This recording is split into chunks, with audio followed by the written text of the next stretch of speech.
Hey guys, स्वागत है आपका हमारे इस न्यू ब्लॉग में। तो ये हमारा डेली हिस्ट्री ब्लॉग का पहला ब्लॉग है। तो इस ब्लॉग में हम एक्सप्लोर करेंगे अतागा खान के टॉम को, जो कि अकबर के पालक पिता थे और जिनकी हत्या के बदले के कारण अकबर ने अपने भाई आदम खान को छत से फेंककर मृत्युदंड दिया था। तो यहाँ पर आपको हम सबसे पहले अतागा खान के टॉम का जो है लोकेशन वो बता देते हैं। तो यहाँ पर जब आप निज़ामुद्दीन औलिया की दरगाह पर जो मेन मार्ग है उससे जाएंगे तो यहाँ पर निज़ामुद्दीन औलिया की दरगाह पर जाने के लिए आपको 4 सीढ़ियाँ पार कर आप निज़ामुद्दीन औलिया की दरगाह पर पहुँचते हैं। तो इसमें सबसे पहली जो सीढ़ी होगी उसी के राइट साइड में एक पतली संकरी सी गली होगी, वहाँ पर आपको उसमें गली में जाना है।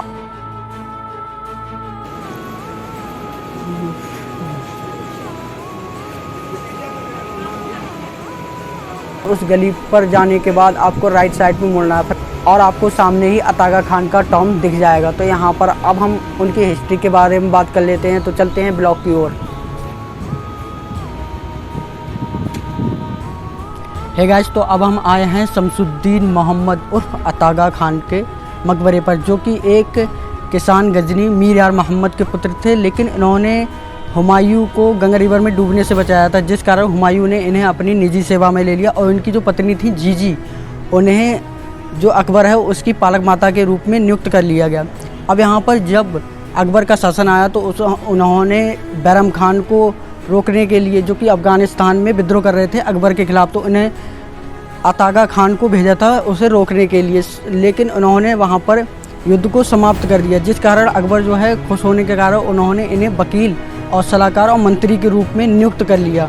अब इससे अकबर का जो भाई था आदम खान, वो बहुत नाराज़ था, क्योंकि वो भी एक उच्च पद चाहता था, लेकिन इन्हें वह उच्च पद मिल गया वकील का। तो यहाँ पर वो नाराज़ था, जिस कारण उसने दीवान आम, जो कि आगरा में है, वहाँ पर शमसुद्दीन मोहम्मद उर्फ अतागा खान की हत्या कर दी। अब यहाँ पर जो अतागा खान का मकबरा है वो यहाँ पर दिल्ली में निज़ामुद्दीन के उत्तर में बना हुआ है। तो यहाँ पर यह है अतागा खान का मकबरा, आपको हम दिखाते हैं पूरा। अब यहाँ पर इस मकबरे को बनाने के लिए 2 चीज़ों का उपयोग हुआ है। एक है संगमरमर और दूसरा है लाल बलुआ पत्थर, जो आपको दिखता होगा। और यहाँ पर संगमरमर पर ये कुरान की आयतें उकेरी गई हैं, ये डिज़ाइन की गई हैं कुरान की आयतें। अब यहाँ पर आपको दिखता होगा ये कुरान की आयतें हैं, ये कुरान की आयतें हैं, ये पूरी बनाई गई हैं। अब यहाँ पर ये इस समय बंद है।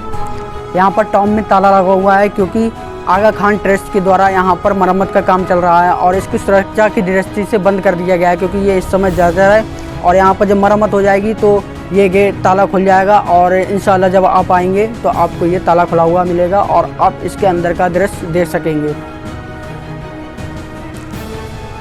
लेकिन हम आपको कुछ जो जाली हैं उनसे झाँक कर आपको दिखाते हैं कि यहाँ पर किस किस की कब्र बनी हुई है। और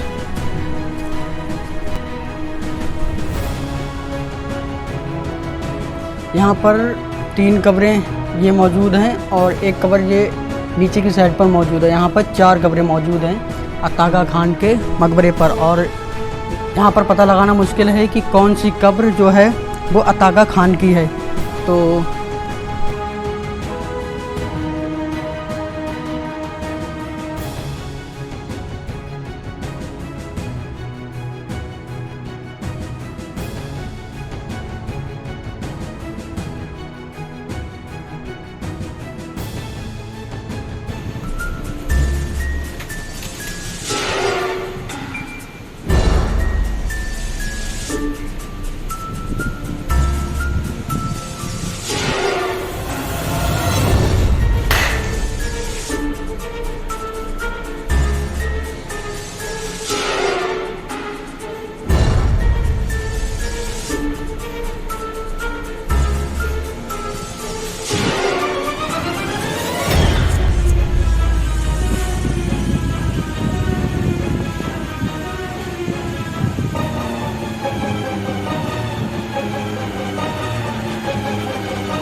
अब यहाँ से हम आगे चलते हैं। मिर्ज़ा गालिब और अतागा खान के जो पुत्र हैं अजीत कोका, उनके मकबरे पर।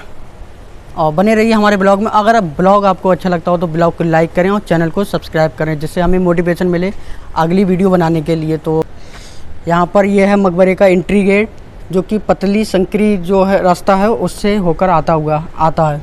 अब यहाँ पर यह है मकबरा, तो आप याद रखें इस तरीके से जाएँ।